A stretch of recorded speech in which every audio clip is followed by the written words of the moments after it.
Hey everyone, this is Derek here, and today I'm going to show you how these L1R1 triggers actually perform in a game of PUBG Mobile. So here's an iPhone X without a case, and your mileage may vary depending on the thickness of your phone and case. So let's go ahead and put the triggers on. And they only go on one way because the other side has that little camera bump, and the left trigger gets stuck on that if you try to install them in that orientation, you can see here. So they only go this way. And once you slide them onto your phone, you need to flip the little plastic clip on the back, which is right over here. I'll show you that now. You need to flip that, and what that does is it tightens, it puts pressure against the back of the phone, which holds the trigger on. And so we'll go ahead and we'll install the other one now. So we'll do basically the same process, just put it over the phone, and then we'll go ahead and flip the back of it. And on my specific L1R1 triggers, the left trigger is a little looser than the right trigger.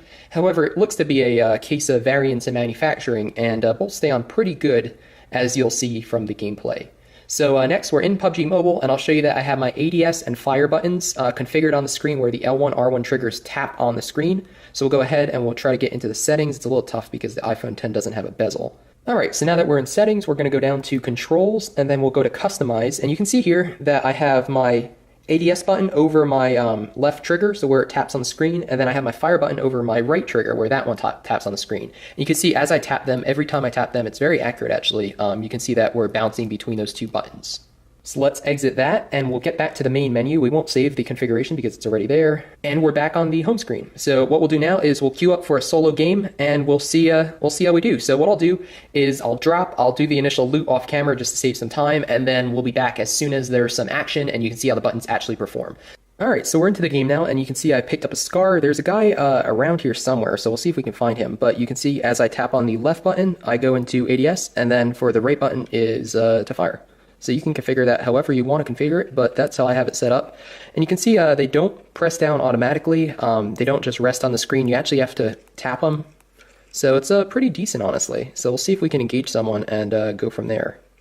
Alright, so we've got a bot over here. So what we'll do is we will scope in and we will shoot him.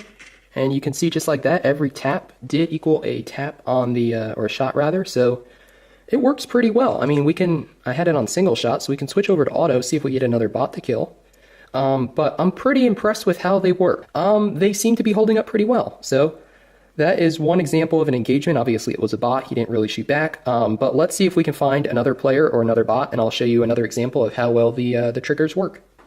Alright, we've got another bot around us, I believe, or we've got a person. So let's see if we can find him and engage him. There he is.